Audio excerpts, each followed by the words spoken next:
কৰাৰ কাৰণে আৰু লগতে আমাৰ অসমীয়া স্বাভিমান গামোচা তাতে আগবঢ়াই দিব।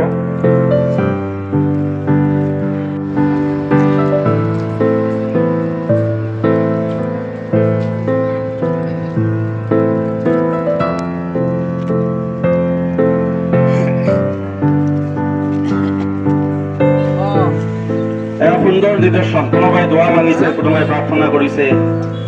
জুবিনদাৰ বিষয়ে যিমান কম সিমানে কম, কাৰণ জুবিনদাৰ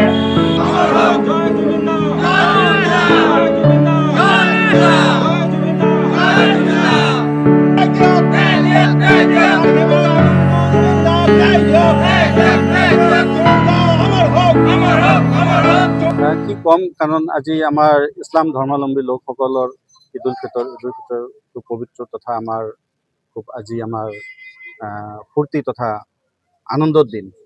কিন্তু এইবেলি আমি সম্পূৰ্ণভাৱে এই আনন্দৰ পৰা আমি অলপ বিৰত আছোঁ, কিয়নো আমাৰ ধৰ্মীয় ৰীতি নীতি অনুযায়ী ন্যূনতম যিখিনি কৰিব লাগে সেইখিনিতে আমি সীমাবদ্ধতা আছোঁ।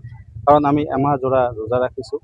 আজি আমাৰ ইছলাম ধৰ্মাৱলম্বী লোকসকলে ঈদগাহ ময়দানত গৈ আল্লাহৰ ওচৰত চবে প্ৰাৰ্থনা কৰিছে, চবে নিজৰ মংগল কামনা কৰিছে।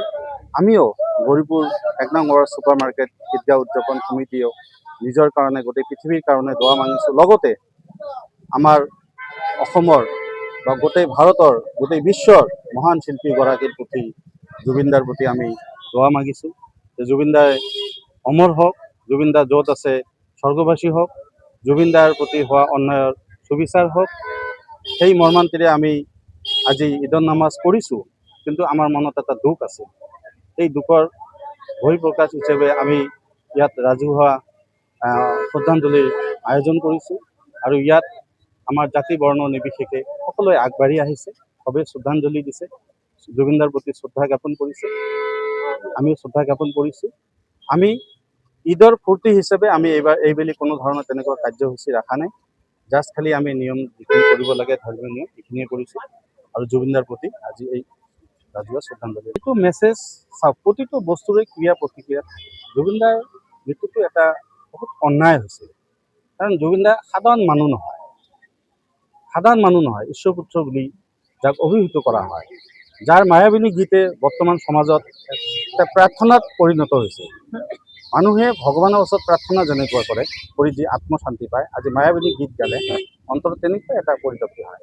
গতিকে জুবিনদাৰ প্ৰতি হোৱা অন্যায়, এয়া আমি বুলি নহয়, গোটেই অসম, গোটেই বিশ্বই এইটো ধিক্কাৰ দি আছে। আৰু ইয়াৰ এটা উচিত তদন্ত বা হ'ব লাগে, বা যি কেইজন ইয়াৰ লগত জড়িত সকলোৱে শাস্তি পাব লাগে। এইটো সাধাৰণ মানুহৰ পৰা আমি কোনো এজন মানুহ মানে এইটো কোৱা নাই যে এওঁলোকে ৰেহাই পাব লাগে। গতিকে আমাৰো একে ভাষা থাকিব, একে কথাই থাকিব। কাৰণ জুবিনৰ প্ৰতি যিটো অন্যায় হৈছে, এইটো উচিত আইনী প্ৰক্ৰিয়াৰ মাধ্যমেদি তদন্ত কৰি ই যাতে উচিত শাস্তি পায়, এইখিনিও আমি কামনা কৰিছোঁ।